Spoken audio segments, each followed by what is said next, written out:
Allah telah mengampuni dosa-dosa kita semua, sehingga kita masuk di tahun ini 1447 Hijriah sebagai lembaran baru, kertas putih, dan kita siap mengisinya dengan tinta-tinta amalan soleh.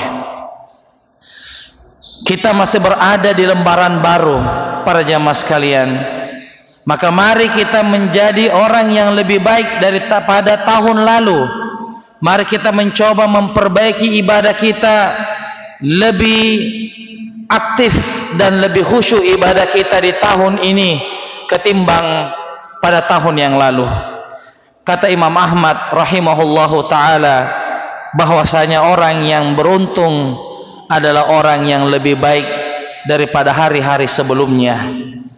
Orang yang mencoba menjadi pribadi yang lebih baik daripada hari-hari sebelumnya, maka itulah orang-orang yang beruntung, orang-orang yang berbahagia adalah orang yang mencoba lebih baik daripada hari sebelumnya. Untuk itu kita berada di bulan Muharram ini, mari kita memperbanyak amalan soleh, karena kita masih berada di salah satu bulan haram, yaitu bulan yang dihormati dan diagungkan oleh Allah Subhanahu wa ta'ala. Inna iddatash syuhuri indallahi 12 syahran fi kitabillah. Sesungguhnya bilangan bulan di sisi Tuhanmu berjumlah 12 bulan. Minha arba'atun hurum. Di antara 12 bulan itu ada 4 bulan yang Allah muliakan, yang Allah hormati. Salah satu dari 4 bulan itu adalah bulan kita ini, yaitu bulan Muharram. Apa yang kita perlu kerjakan di bulan Muharram? Amalan soleh apa yang perlu kita perhatikan di bulan Muharram ini? Yang kata Nabi, hadis diriwayatkan oleh Imam Bukhari dan Imam Muslim dari sahabat yang mulia Abu Hurairah radhiyallahu taala anhu, bahwasanya Nabi kita sallallahu alaihi wasallam bersabda, afdalu siyami ba'da Ramadan syahrullahil Muharram. Sebaik-baik puasa setelah puasa di bulan suci Ramadan adalah berpuasa di bulan Muharram. Wa afdalus salati ba'dal faridah salatul lail. Dan sebaik-baik salat setelah salat wajib adalah salat malam, salat tahajud. Hadis ini hadis yang sahih diriwayatkan oleh Imam Bukhari dan Imam Muslim, yang mengajarkan kepada kita bahwa bulan Muharram ini amalan yang paling afdal adalah dengan memperbanyak ibadah puasa sunnah. Ibadah puasa sunnah.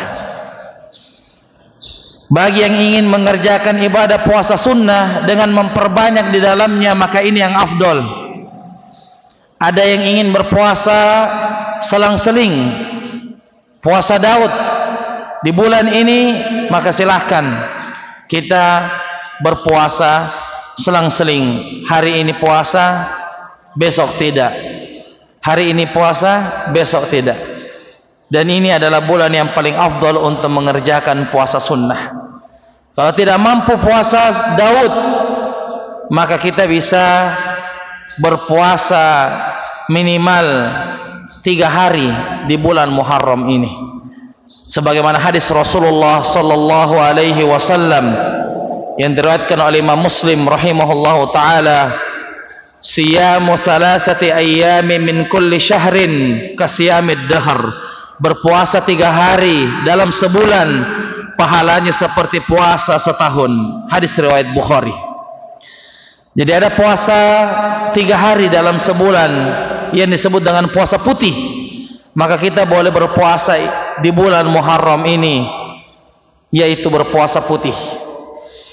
Dan kalau kita tidak mampu puasa 3 hari, maka kita bisa rutinkan puasa Senin Kamis. Kita bisa berpuasa Senin Kamis. Setiap Senin dan hari Kamis di bulan Muharram ini, mari kita usahakan berpuasa. Bahkan kalau ada orang yang mau belajar puasa sunnah, maka bulan Muharram adalah waktunya untuk belajar puasa sunnah. kita berusaha untuk berpuasa setiap hari Senin dan setiap hari Kamis. Bahkan kalau tidak bisa puasa Senin, boleh puasa hari Kamis saja. Kalau tidak bisa puasa hari Kamis, boleh hanya puasa Senin saja. Tidak seperti sebagian orang yang mengatakan kalau tidak sempat puasa Senin, tidak boleh puasa Kamis. Padahal Senin dan Kamis ini bukan satu paket. Ya, bukan satu paket. Boleh kita puasa salah satu dari hari tersebut. Dan yang paling afdal tentunya adalah puasa keduanya. Puasa keduanya itulah yang paling afdal. Bahwa Nabi memerintahkan kita puasa hari Senin karena beliau dilahirkan pada hari Senin sebagai bentuk syukur kepada Allah Subhanahu wa taala. Dan beliau berpuasa di hari Kamis karena amalan-amalan soleh dilaporkan pada hari Kamis. Setiap pekan amalan soleh dilaporkan dan itu terjadi pada hari Kamis. Sehingga hari Jumat adalah hari pertama, hari baru untuk memulai menulis amalan-amalan soleh dan dilaporkan pada hari Kamis depannya. Dan kalau tidak mampu puasa Senin Kamis, maka kita berpuasa 2 hari. Ada puasa tanggal 9 Muharram dan ada pada tanggal 10 Muharram. Puasa Tasu'ah dan puasa Asyura. Puasa Tasu'ah tanggal 9 Zulhijjah, tanggal 9 Muharram, karena Nabi telah berniat bahwasanya ketika Nabi masuk ke kota Madinah dan melihat Bani Israel berpuasa, semua mereka berpuasa, maka Nabi bertanya, hari apa ini? Kenapa berpuasa semua orang-orang Yahudi? Kata mereka, hari ini tanggal 10 Muharram adalah hari diselamatkan Nabi Musa dari kejaran Fir'aun. Maka kami berpuasa sebagai tanda syukur kepada Allah karena Allah telah menyelamatkan Nabi Musa, sehingga kami berpuasa. Maka Nabi mengatakan, nahnu ahaqqu bi Musa, kami lebih pantas untuk berpuasa ketimbang orang-orang Yahudi. Maka Nabi berpuasa di tanggal 10 Muharram, dan agar tidak sama dengan orang-orang Yahudi, maka beliau berpuasa sehari sebelumnya, yaitu berpuasa tanggal 9 Muharram. Jadi jangan kita lupakan berpuasa pada tanggal 9 dan tanggal 10 Muharram. Tanggal 9 itu hari apa? Hari Sabtu. Tanggal 10 hari Ahad. Sabtu depan, Ahad depan kita insya Allah berpuasa. Iya, insya Allah ada buka puasa bersama di pesantren, sekaligus kami mengajak jamaah untuk hadir dalam buka puasa tanggal 9 dan tanggal 10 Muharram. Kalau tidak sempat berpuasa 2 hari, maka jangan sampai tinggalkan berpuasa tanggal 10 Muharram. Yang pahalanya, apa pahalanya tanggal 10 Muharram berpuasa? Diampuni dosa setahun yang lalu. Ahsantum, yukaffiru sanatal madiyah. Aku memohon kepada Allah agar diampuni dosa setahun yang lalu. Maka jangan kita lewatkan para jamaah sekalian untuk berpuasa sunnah. Ya, di bulan Muharram ini secara umum puasa sunnah perbanyak. Puasa sunnah kita, entah kita mau puasa Daud, entah kita mau puasa Senin Kamis, entah kita mau puasa 3 hari, entah kita puasa 2 hari, 9 dan 10. Dan yang paling penting adalah jangan tinggalkan puasa 10 Muharram, tanggal 10 Muharram insyaallah taala. Baik, jamaah sekalian yang sama-sama berbahagia, pada pertemuan kita yang terakhir telah kita sebutkan dari masih pembahasan 40 nasihat memperbaiki rumah tangga. Terakhir kita telah sebutkan nasihat yang ke-8. Ya, nasihat yang ke-8 adalah pengajaran anggota keluarga Kesimpulan dari nasihat yang ke-8 ini adalah bagaimana seorang kepala rumah tangga itu mendidik keluarganya agar dia dekat dengan Allah Subhanahu wa ta'ala. Kesimpulan dari nasihat yang ke-8 adalah kepala rumah tangga, dalam hal ini suami, itu menjadi pemimpin dalam rumah tangga dan mengajak keluarganya untuk dekat kepada Allah Subhanahu wa ta'ala. Dan ini dibebankan oleh suami, sebagaimana firman Allah Subhanahu wa ta'ala dalam surah At-Tahrim ayat ke-6, ba'da a'udzu billahi minasyaitonir rajim, ya ayyuhalladzina amanu, wahai orang-orang yang beriman, qu anfusakum, jagalah diri kalian, wa ahlikum, dan keluarga kalian, naron, dari api neraka, wa quduhan nasu wal hijarah, yang mana bahan bakarnya dari manusia dan batu. Ayat ini menjelaskan kepada kita bahwa kita diperintahkan untuk menjaga diri dan keluarga kita dari api neraka.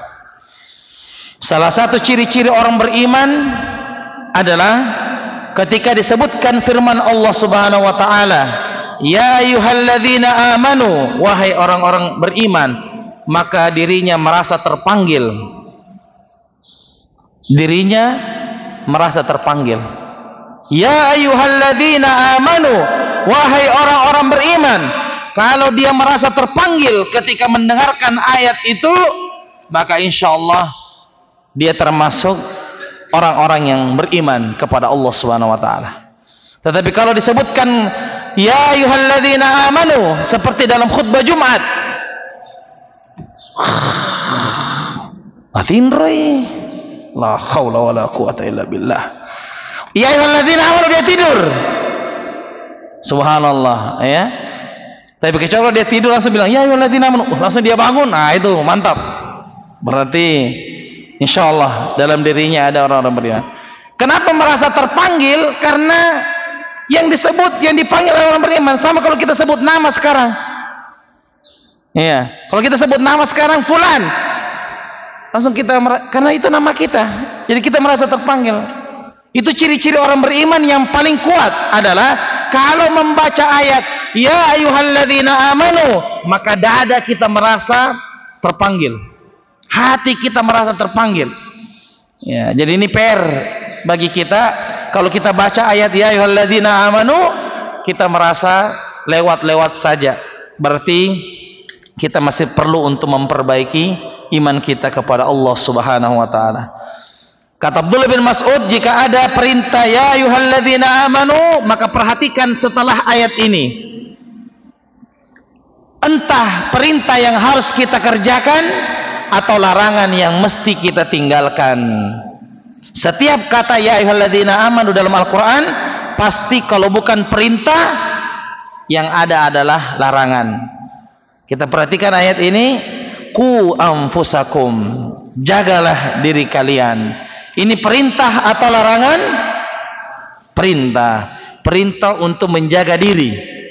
Wa ahlikum, dan keluarga kita dari api neraka. Bahwasanya yang paling penting dalam yang kita selamatkan di dunia ini adalah diri kita, yang paling penting untuk kita selamatkan. Ya. Tidak usah pikir orang lain dulu. Jangan pikir orang lain. Yang paling penting adalah selamatkan diri sendiri dari api neraka. Ya. Sebagian ada orang yang lebih mementingkan orang lain. Ya. Misalnya dia berdoa, dia doakan dulu orang tuanya, dia doakan ibunya dan bapaknya, dan dia lupa dirinya sendiri. Ini salah. Dalam doa kedua orang tua, siapa yang paling pertama kita doakan? Rabbi ghafirli. Apa artinya Rabbi ghafirli? Ya Allah, ampunilah dosaku. Wali walidayya, dan kedua orang tuaku. Jadi siapa duluan yang didoakan? Diri sendiri dulu. Betul, berbakti kepada orang tua, berdoa untuk orang tua, betul, tapi jangan pernah lupakan diri sendiri. Maka tidak boleh kita mengandalkan amalan orang lain, walaupun itu dari anak kita. Kenapa kita tidak sholat? Bilang, ada aja anakku penghafal Quran Pak Ustadz, nanti dia doakan saya. Masya Allah. Ternyata anaknya menghafal Quran untuk ria. Mana aja nih. Anaknya menghafal Quran untuk ria. Ria dikali 0. Syirik sogir, syirik asgor. Apa itu syirik asgor? Syirik kecil. Ria itu syirik kecil. Yang mana lebih bahaya? Ria atau membunuh? Membunuh itu dosa apa? Dosa besar. Ria syirik kecil. Dan syirik itu lebih besar daripada dosa besar. Karena dia beribadah bukan karena Allah Subhanahu wa taala, karena mau dipuji oleh manusia. Tidak boleh kita mengandalkan amalan orang lain. Ada aja anakku nanti yang doakan saya, anakku penghafal Quran semua. Ada aja nanti istriku yang doakan saya. Untung kalau istri kita doakan kita. Nah, tidak boleh mengandalkan amalan orang lain. Andalkan amalan diri sendiri. Yang menyelamatkan kita adalah amalan diri sendiri, bukan amalan orang lain. Kalaupun ada, hanya sebagai pendukung saja, hanya sebagai penambah saja. Tapi yang menjadi utama, apa yang kita kerjakan selama hidup di dunia ini. Ini yang paling utama. Makanya Allah mengatakan, jagalah diri kalian. Setelah kita bagus, wa ahlikum, dan keluarga kalian dari api neraka. Nah, di sini juga ayat ini memberikan pesan bagi kita bahwa susah mendidik keluarga kalau kita tidak punya alat untuk mendidik keluarga. Bagaimana caranya suami mau mendidik istrinya kalau dia sendiri tidak punya alat? Bagaimana caranya suami mau mendidik anak-anaknya untuk menjadi anak soleh kalau dia sendiri belum mempunyai alat? Maka kata orang Arab mengatakan, ya, faqidus syai' la yu'tih. Orang yang tidak punya apa-apa tidak bisa sedekah. Ya kan? Orang yang tidak punya apa-apa tidak bisa sedekah. Karena sedekah itu harus ada yang kita punya. Ada uang yang kita punya, sedekah. Ada barang yang kita mau kasih hadiah, silakan. Tapi kalau tidak ada, apa yang mau dikasih? Makanya orang Arab mengatakan, orang yang tidak memiliki apa-apa tidak bisa memberi. Nah, dia mau mendidik keluarganya menjadi orang soleh. Nah, dia sendiri belum memperbaiki dirinya. Ya. Sama juga mau cari jodoh. Ya. Dia mau wanita solehah, dia mau wanita hafizah Quran. Nah, dia sendiri sholat subuhnya jam 7. Ya. Bagaimana caranya? Ya, faqidus syai' la yu'ti. Orang yang tidak punya apa-apa tidak bisa memberi. Ini bagus ini ya. Jadikan sebagai status ini. Faqidus syai' la yu'ti. Orang yang tidak punya apa-apa tidak bisa memberi. Apa mau dikasih kalau tidak ada? Sama dengan ini. Mau bagaimana mendidik keluarga? Nah, kita sendiri tidak paham yang mana yang benar, yang mana yang salah. Istrinya tidak pakai jilbab, tidak dilarang. Istrinya terbuka auratnya, tidak dilarang. Ya. Istrinya joget-joget, tidak dilarang. Ya. Ini tentunya berbahaya. Anaknya dibiarkan begitu saja, masih anak-anak. Selalu menjadi alasan masih anak-anak. Nabi tidak pernah membiarkan anak-anak kalau berbuat salah. Nabi tidak pernah mengatakan masih anak-anak. Ini penyakit kita ini, selalu mengatakan masih anak-anak. Coba perhatikan hadis tentang ya gulam, ya, samillah, bacalah bismillah, wa kul biyaminika, makan dengan tangan kanan, wa kul mimma yalika, dan makan apa yang ada di dekatmu. Pada saat itu Nabi makan bersama dengan Umair bin Abi Salamah atau Umar bin Abi Salamah. Nabi pada saat itu makan, Umar bin Abi Salamah tangannya ke sana kemari. Tapi syufis sahfa, Umar tangannya ke sana kemari. Ya, ambil sini, ambil sini, ambil sini.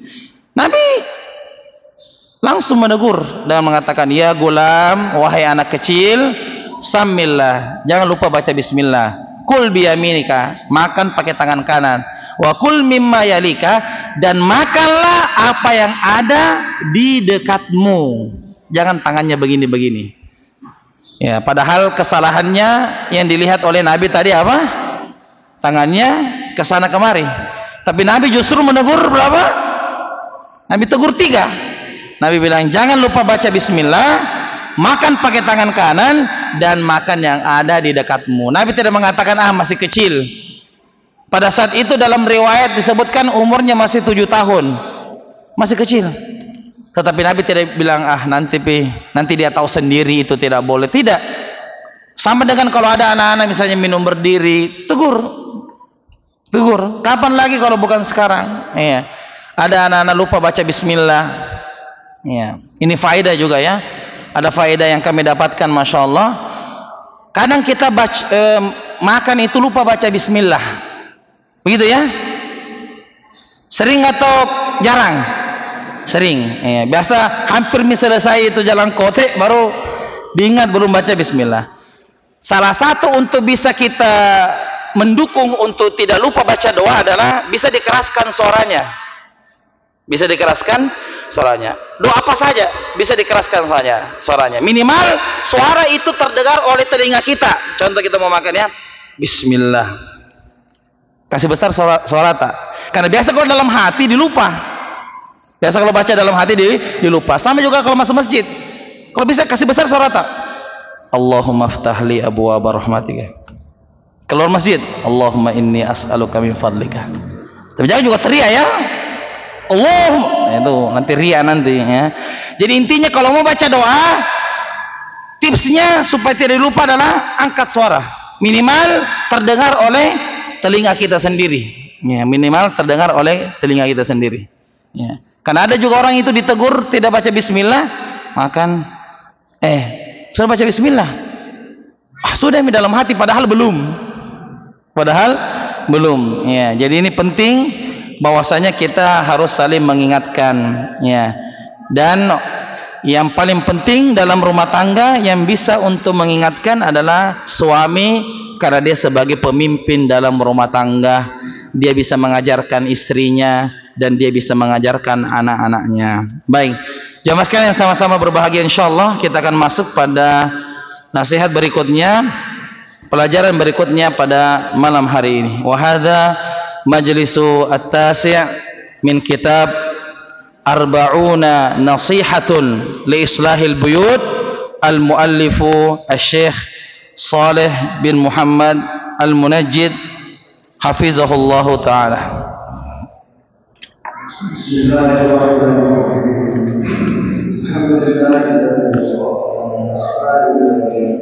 Salatu wassalamu ala rasulillah nabiyina Muhammadin wa ala alihi wa sahbihi wa sallam. Allahumma rabbana wa la tusalli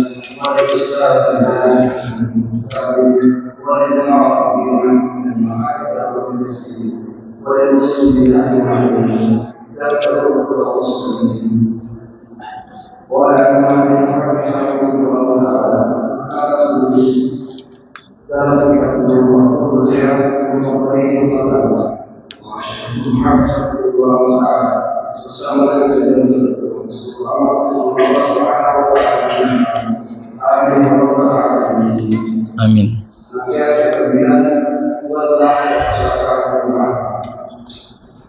Bismillah, alhamdulillah, wassalatu wassalamu ala rasulillah wa ala alihi wa sahbihi wa mawala amma ba'd.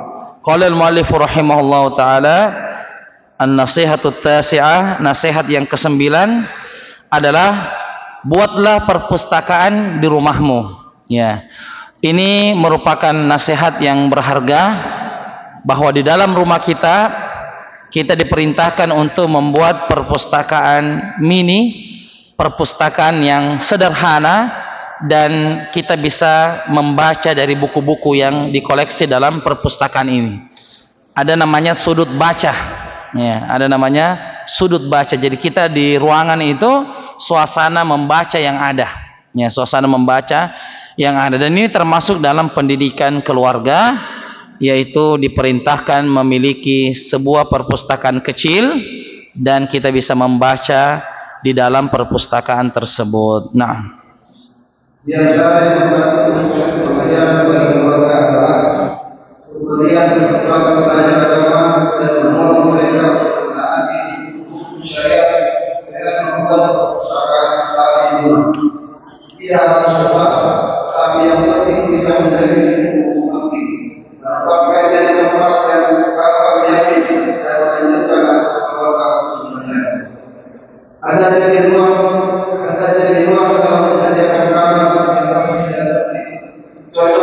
membatalkan wudhu di kamar tidur juga di ruang tamu sehingga menjadi kesempatan kepada anggota keluarga semuanya dengan teratur. Baik, disebutkan bahwa hendaknya kita memiliki kamar kecil atau walaupun tidak ada kamar, ada ruangan yang ada sekatnya, di mana di situ ada lemari kecil dan di dalamnya ada buku-buku agama. Termasuk di dalamnya ada Quran di situ. Ya, termasuk di dalamnya ada Quran. Kita bisa baca buku di situ dan ada waktu 1 jam dalam sehari misalnya. Kita dulu tidak main HP karena memang beda itu membaca dengan HP dengan buku, beda berkahnya. Kalau membaca dari buku langsung itu berkah ketimbang membaca melalui HP.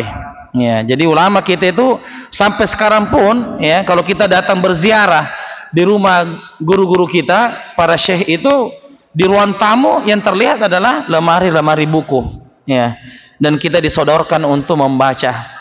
Bahkan ada syekh yang melarang kita untuk masuk rumah kecuali menjawab pertanyaannya. Jadi dikasih kuis dulu kita. Berhenti di situ. Coba sebutkan hadis ke-20 dalam Arba'in Nawawiyah. Waduh, belum murojaah kita syekh. Gimana ini? Ya. Jadi luar biasa.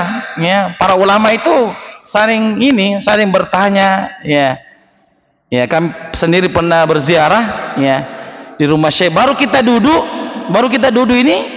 Tidak ada belum teh, belum kopi, belum kurma, langsung yang disodorkan buku. Ini buku, baca dulu. Jadi sambil menunggu itu teh, kita disuruh baca buku. Ya, jadi memang beda itu daripada HP ya. Sekarang kalau ada semua di PDF, ada semua PDF-nya. Beda, membaca dengan buku langsung itu beda. Sama dengan apa yang kita kerjakan, kita membaca buku langsung, itu beda perasaan ketika membaca HP. Karena di HP lama-lama ada notifikasi pesan WhatsApp, ya, ada notifikasi ini dan sebagainya sehingga mengganggu konsentrasi. Nah, di antara perpustakaan yang baik dan efisien dan Rasulullah Allah berkata yang baik dan efisien adalah hendaknya perpustakaan itu membuat sumber-sumber yang darinya bisa dicari pembahasan dan berjalan berbagai persoalan bermanfaat untuk anak-anak di sekolah dan hendaknya pula membuat untuk pikiran yang beragam juga buku-buku yang cocok untuk orang dewasa dan laki-laki dan perempuan. Dan sekaligus ruang perpustakaan itu bisa dijadikan sebagai tempat mengerjakan PR bagi anak-anak kita, ya, karena suasananya mendukung. Jangan biasakan mengerjakan PR itu di tempat-tempat yang tidak mendukung, misalnya di dapur, ya, di ruang makan, itu tidak mendukung. Tapi kalau dia masuk yang ada buku-bukunya, itu dia termotivasi untuk mengerjakan PR. Sekaligus juga bapaknya di situ wajibul manzili durusu lugo. Nah, sekaligus dia kerjakan PR badarnya kan, jadi sama-sama mengerjakan wajibul manzili. Ibu-ibunya juga. Nah, jika mampu bisa pula disediakan buku khusus kajian bagi tamu dan kawan anak-anak serta petunjuk keluarga dengan memperhatikan soal cetakan yang menarik, buku yang telah diteliti dan diedit serta hadis-hadisnya telah diperiksa dan diterangkan secara dewasa untuk pendidikan perpustakaan umat bila perlu dengan memanfaatkan pameran buku sunnah minta pertimbangan dari Allah kepada orang yang ahli dalam proses. Nah, di sini disebutkan bahwa hendaknya kita juga menyediakan buku-buku kecil untuk sebagai hadiah bagi tamu. Iya. Contoh zikir pagi petang itu sederhana ya, kecil, tapi manfaatnya luar biasa. Bayangkan kalau dia baca setiap pagi dan sore zikir yang kita kasih. Beda juga kita bilang ada di PDF-nya, beda. Kalau dari buku itu beda. Jadi luar biasa ini kalau kita setiap ada tamu kita kasih buku zikir. Ya, kita kasih buku zikir pagi, petang atau buku sifat sholat Nabi misalnya. Kecil tapi luar biasa manfaatnya. Ya. Ada cetakan buku yang bagus itu yang berbahasa Indonesia, kecil ya. Pustaka Ibnu Umar namanya. Nanti bisa dicari ya. Ada itu buku kecil, buku saku memang, ukuran saku, penerbitnya Pustaka Ibnu Umar. Nah, itu bagus karena dia satu buku kecil, ada judul khusus, ada judul tentang akikah, tentang walimah, tentang sholat sunnah, tentang sholat berjamaah. Bisa nanti dilihat ya. Jadi tulis buku saku Ibnu Umar. Ya, buku saku penerbit Ibnu Umar itu bagus. Banyak di toko-toko buku itu bisa kita beli dan kita bisa kasih hadiah. Ya, tergantung siapa yang datang. Oh, ini cocoknya kasih misalnya tentang keutamaan sholat berjamaah atau zikir pagi petang. Itu bagus. Nah, di antara yang paling memudahkan mencari buku yaitu dengan menerbitkan buku sesuai judulnya. Misalnya tafsir pihak sendiri, demikian pula hadis, fikih dan seterusnya. Salah satu yang merupakan dan yang berada dalam buku sesuai dengan ayat dan judul, sehingga akan memudahkan pencarian buku. Sebab terkadang banyak orang yang senang membaca buku berislaman, menanyakan nama-nama buku tersebut pada perpustakaan. Baik. Jadi sebelum membeli buku juga tipsnya adalah bertanya kepada orang yang memahami buku apa yang cocok untuk dibeli. Ya. Buku apa cocok untuk dibeli, bahwa kita membeli buku supaya tidak mubazir, kita harus membeli buku yang tepat untuk kita baca. Karena ada juga orang itu sering mengoleksi buku tetapi dia tidak pernah sentuh itu bukunya. Ya. Caranya adalah kalau bukunya terlihat rapi, tidak pernah ya rusak-rusak, berarti itu buku jarang dibaca. Ya. Jarang dibaca. Kalau bukunya misalnya rapi sekali, ya. Tapi kalau ada coretannya, ada lipatan-lipatannya, berarti dia suka baca. Ya, jadi kata ulama kita, kullama iswaddat fa ahsan. Setiap kali buku itu ada goresannya, maka semakin bagus. Kenapa? Berarti dia baca. Karena ada juga orang itu tidak mau menulis di bukunya, katanya kotor. Salah. Coret saja.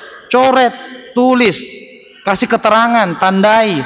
Itu tentunya bermanfaat ketimbang bersih-bersih bukunya. Ya, jadi salah satu mempunyai semangat membaca buku adalah bahwasanya kita gemar membacanya dan bertanya buku apa yang bagus untuk dibeli. Ya, ada juga itu biasanya orang yang semangat belajar, baru-baru belajar pulang langsung beli Fathul Bari 10 jilid, masya Allah, baru tebalnya itu, tebalnya begini. Ya, ini baru-baru belajar ini. Langsung beli buku tebal. Ini tidak boleh. Tidak boleh dia beli buku-buku seperti itu. Ya, itu akan mencelakakan dirinya sendiri. Kalau kayak tangga itu dia langsung naik tangga ke 10. Ya, langsung lompat ke naik tangga ke 10, itu salah. Belajar itu mulailah dari buku-buku kecil. Seperti buku kita ini kecil. Tapi manfaatnya alhamdulillah. Ya, tidak mesti harus buku tebal. Ya. Ada juga orang itu beli buku tebal untuk menakut-nakuti orang. Wah, tidak bisa kita debat, katanya itu bukunya saja tebal. Apa buku belum terbuka plastiknya. Wah, caranya mau debat nanti dia belum buka plastiknya.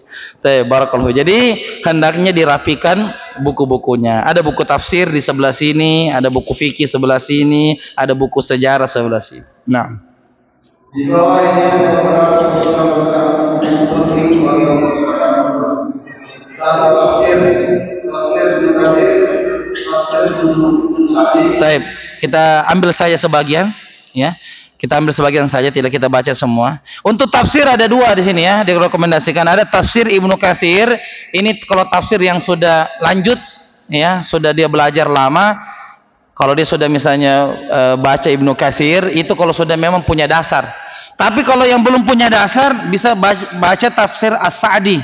Ini tafsir Ibnu Sa'di. Ini bagus untuk tafsir ringkas. Baik, kita azan terlebih dahulu. Barakallahu fiik.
Baik.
Disebutkan dalam tafsir yang mulia, kalau kita belajar tafsir ringkas bisa belajar dari tafsir Ibnu Sa'di. Ini tafsir yang sangat direkomendasikan bagi pemula. Cara menafsirkannya beliau adalah ayat, kemudian beliau langsung memberikan kesimpulan. Ya, apa kesimpulan dari ayat ini? Ya, ini salah satu tafsir yang sangat direkomendasikan untuk pemula. Tapi untuk yang sudah belajar, ya seperti dia sudah menyelesaikan pendidikan S1 atau S2 atau S3, dia bisa belajar tafsir Ibnu Katsir. Ya. Ya, dan ini tafsir yang luar biasa. Ya. Tafsir Ibnu Katsir. Kata ulama tafsir mengatakan, jika ada orang yang sudah 14 kali membaca tafsir Ibnu Katsir, 14 kali dia baca, maka dia sudah menjadi ahli tafsir dunia. 14 kali. Ini hitungan 14 kali ini bukan hitungan asal sebut ya, enggak. Ini sudah dipraktekkan oleh orang. Karena di tafsir Ibnu Katsir di situ ada bahasa, ada sirah, ada fikih, lengkap. Ya, tafsir Ibnu Katsir. Dan memang tidak bisa dibaca kalau misalnya dia dasar, karena tafsir Ibnu Katsir itu hanya disenter bagi orang-orang yang mempunyai ilmu alat seperti ilmu bahasa Arab, bahasa fikih dan hadis. Jadi tafsir Ibnu Katsir ini adalah tafsir yang luar biasa, ya, yang diminati oleh banyak penuntut ilmu. Nah, dua hadis soleh atau hadis tauhid aman al-muslim fi al-yawm wa al-laylah riyadus as-salihin dan Baik, adapun dalam bidang hadis yang direkomendasikan adalah Riyadhus Shalihin dan syarahnya. Ya. Ini sebagian kita sudah ada bukunya Riyadhus Shalihin, dan ini yang kita baca setiap subuh dan maghrib, namanya Riyadhus Shalihin. Riyadhus Shalihin itu adalah tentang hadis-hadis yang bertemakan motivasi dan ancaman. Jadi isinya Riyadhus Shalihin ini adalah motivasi dan ancaman. Contoh, motivasi untuk sholat berjamaah dan ancaman bagi orang yang tidak sholat. Ya. Jadi dia temanya adalah tentang motivasi dan ancaman. Ya, jadi Riyadhus Shalihin itu tidak ada berbicara tentang hukum-hukum, bagaimana hukumnya ini halal haram, hukumnya ini tidak ada. Yang ada dalam Riyadhus Shalihin adalah motivasi untuk beramal dan ancaman bagi orang yang tidak mau beramal. Ya, sehingga itu yang cocok dibaca dalam masjid dan di rumah-rumah kita. Bagus kita baca Riyadhus Shalihin karya Imam An-Nawawi. Nah,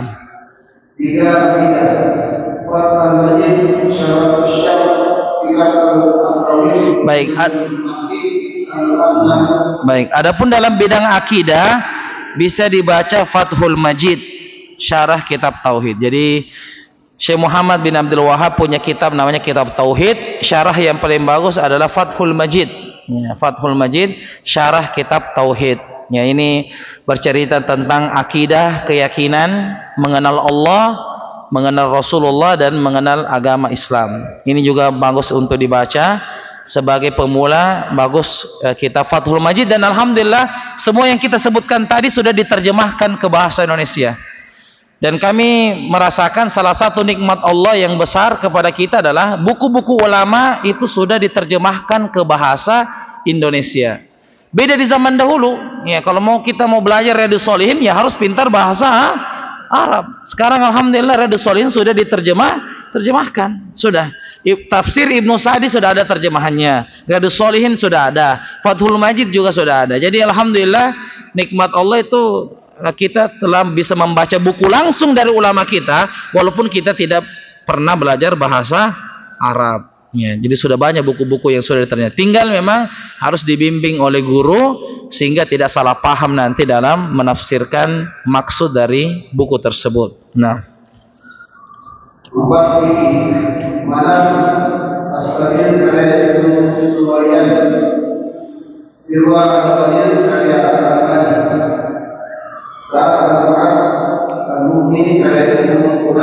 baik, ada kitab yang direkomendasikan ini adalah Zadul Ma'ad, ya, karya Ibnul Qayyim Al-Jauziyah. Zadul Ma'ad itu sebenarnya kitab sejarah, cuma di dalamnya banyak pelajaran fikih. Ya, Zadul Ma'ad itu kitab tentang sejarah. Nah, di Zadul Ma'ad ini ada pembahasan tentang pengobatan Nabi. Ya, ada pengobatan Nabi. Nah, di sini bagus, ya, ada pengobatan Nabi. Di jilid 4 itu, karena ada 5 jilid. Jilid keempatnya itu berbicara tentang bagaimana pengobatan Nabi di situ. Ya. Salah satunya di situ tertulis bahwa bagaimana cara menghilangkan jerawat. Ada di situ di Zadul Ma'ad. Ya, bagaimana cara menghilangkan jerawat. Ya. Bagaimana cara menghilangkan jin juga ada. Ya, misalnya salah satu cara menghilangkan jin adalah terapi mandi di air laut. Salah satu terapi untuk menghilangkan jin, karena jin itu tidak suka dengan air laut, maka salah satunya adalah dia pergi berenang di laut. Insya Allah bukan hanya jinnya yang hilang, dia juga hilang di situ. Pak, tenggelam ki. Nah,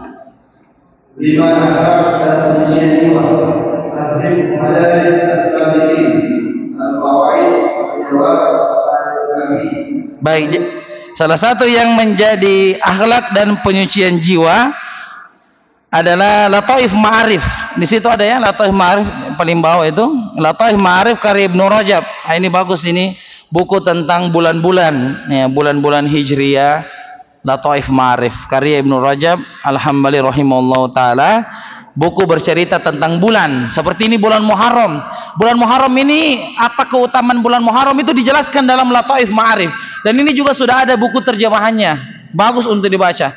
Ya, bahkan orang-orang yang mengira bulan Muharram ini bulan keramat, ya, bulan tidak boleh mengerjakan acara-acara seperti pengantin apa, itu dibantah dalam Lataif Ma'arif. Ya, bisa dibaca itu bukunya Ibnu Rajab. Dan ini alhamdulillah sudah diterjemahkan ke bahasa Indonesia juga. Nah, sejarah dan biografi Al-Bidayah wa An-Nihayah karya Ibnu Katsir, Mukhtasar Asy-Syama'il Al-Muhammadiyah karya At-Tirmidzi, Ar-Rahim Al-Maktub Al-Qawasid fi Al-Qawasid karya Al-Rawi, Tahqiq Al-Wadi dan Al-Mustaqim. baik. Kalau kitab sejarah dan biografi, ada kitabnya Ibnu Katsir namanya Al-Bidayah wan Nihayah, yang pertama dan yang terakhir. Jadi buku beliau ini tentang mulai penciptaan langit dan bumi. Masya Allah, luar biasa. Mulai penciptaan langit dan bumi, kemudian Nabi Adam, kemudian Nabi Idris, Nabi Nuh, sampai di zamannya Ibnu Katsir. Jadi ini buku termasuk buku yang paket lengkap, bagaimana menceritakan sejarah dari awal penciptaan langit dan bumi sampai sejarah Ibnu Katsir meninggal. Maksudnya luar biasa. Semua nabi-nabi disebutkan di situ. Ini Al-Bidayah ini. Kalau kita lihat buku terjemahannya ini ya tebal, mungkin ada 10 jilid. Buku terjemahannya ini Al-Bidayah wan Nihayah karya Ibnu Katsir. Kemudian ada kitab Syama'il Muhammadiyah. Ya, Syama'il Muhammadiyah ini bercerita tentang akhlak dan fisik Nabi. Kalau kita mau mengenal Nabi, bagaimana wajahnya, bagaimana wajah Nabi, bagaimana tangannya Nabi, bagaimana matanya, bagaimana postur tubuhnya Nabi, baca Syama'il Muhammadiyah. Ya, itu bercerita tentang fisik Nabi. Ya, disebutkan salah satu dalam riwayat Nabi itu mempunyai bulu dada. Masya Allah. Nabi kita itu punya bulu dada. Ya, dan badan beliau tegap. Dan kalau beliau berjalan itu seperti hampir mirip lari, maksudnya jalan beliau itu tegap dan cepat, ya. Tidak seperti sebagian jalan kita, nangka lele, ya. Seperti jalan pengantin. Oh, itu tidak begitu. Nabi itu kalau jalan, ya tegap dan cepat, seperti turun dari ketinggian. Ya, Nabi itu kalau jalan seperti turun dari ketinggian, tidak seperti jalannya orang, melangkahnya pelan sekali, mati nih rumput baru dia kasih. Coba dia gini tuh, kan rumput masih ada, tapi saking lamanya itu mati nih rumput baru dia jatuhkan kakinya. La haula wala quwata illa billah, ya. Dan Ar-Rahiqul Makhtum, kalau mau belajar sirah nabawiyah lengkap dari Nabi lahir sampai meninggal, ada namanya Rahiqul Makhtum, ditulis oleh Syekh Al-Mubarakfuri. Sudah ada terjemahannya sirah nabawiyah namanya. Bisa dari cetakan Pustaka Darul Haq, ya. Seperti cetakan kita ini. Coba lihat bukunya, ini percetakan Darul Haq namanya, ya. Percetakan Darul Haq. Ya, bisa dibaca nama bukunya Sirah Nabawiyah, karya Syekh Imam Mubarakfuri rahimahullahu taala. Paling bagus kalau baca tentang Sirah Nabawiyah dari lahir Nabi sampai meninggal, ya. Kalau Muhammadiyah tadi, Syama'il Muhammadiyah itu tentang bagaimana fisik Nabi dan akhlaknya Nabi. Ya, beda konteks, ya, beda kontennya antara Syama'il Muhammadiyah dengan Rahiqul Makhtum. Kalau Rahiqul Makhtum ini sejarah hidup. Kalau Syama'il Muhammadiyah lebih ke fisik Nabi, bagaimana model fisik Nabi. Nah, di samping itu masih banyak lagi kitab-kitab pilihan lain.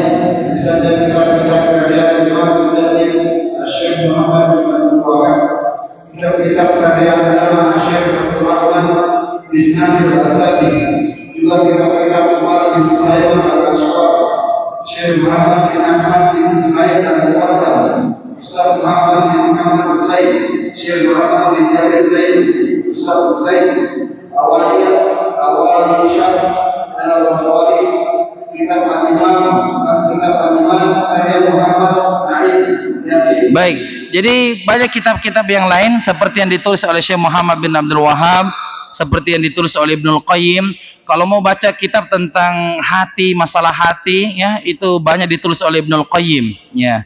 Contoh kitabnya adalah misalnya Ad-Dawa Dawa, ya, obat dan penyakit dan obatnya, ya. Ada kitabnya juga Al-Fawaid, faedah-faedah. Itu kitabnya Ibnul Qayyim banyak menyentuh tentang hati, ya. Jadi bagus untuk dibaca-baca karya Ibnul Qayyim. Bisa dibaca selain itu yang dibawa. Selain itu masih banyak lagi buku-buku yang bermanfaat. Apa yang kami sebutkan di atas adalah sebagai contoh, tidak berarti kami membatasi.